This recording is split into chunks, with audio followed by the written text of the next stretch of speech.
14 സങ്കീർത്തനം. ദൈവനിഷേധകൻ്റെ മൗഢ്യം. ദൈവമില്ല എന്ന് മൂഢൻ തൻ്റെ ഹൃദയത്തിൽ പറയുന്നു. മ്ലേച്ഛതയിൽ മുഴുകി അവൻ ദുഷിച്ചിരിക്കുന്നു. നന്മ ചെയ്യുന്നവർ ആരുമില്ല. കർത്താവ് സ്വർഗ്ഗത്തിൽ നിന്ന് മനുഷ്യമക്കളെ നോക്കുന്നു. ദൈവത്തെ തേടുന്ന വിവേകികളുണ്ടോ എന്ന് അവിടുന്ന് ആരായുന്നു. എല്ലാവരും വഴിതെറ്റി ഒന്നുപോലെ ദുഷിച്ചുപോയി. നന്മ ചെയ്യുന്നവനില്ല, ഒരുവൻ പോലുമില്ല. ഈ അധർമ്മികൾക്കു ബോധമില്ലേ? ഇവർ എൻ്റെ ജനത്തെ അപ്പം പോലെ തിന്നൊടുക്കുന്നു. ഇവർ കർത്താവിനെ വിളിച്ചപേക്ഷിക്കുന്നില്ല.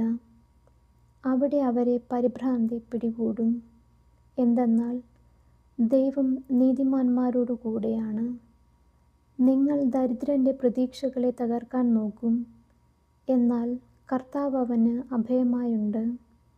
ഇസ്രായേലിൻ്റെ വിമോചനം സിയോനിൽ നിന്ന് വന്നിരുന്നെങ്കിൽ.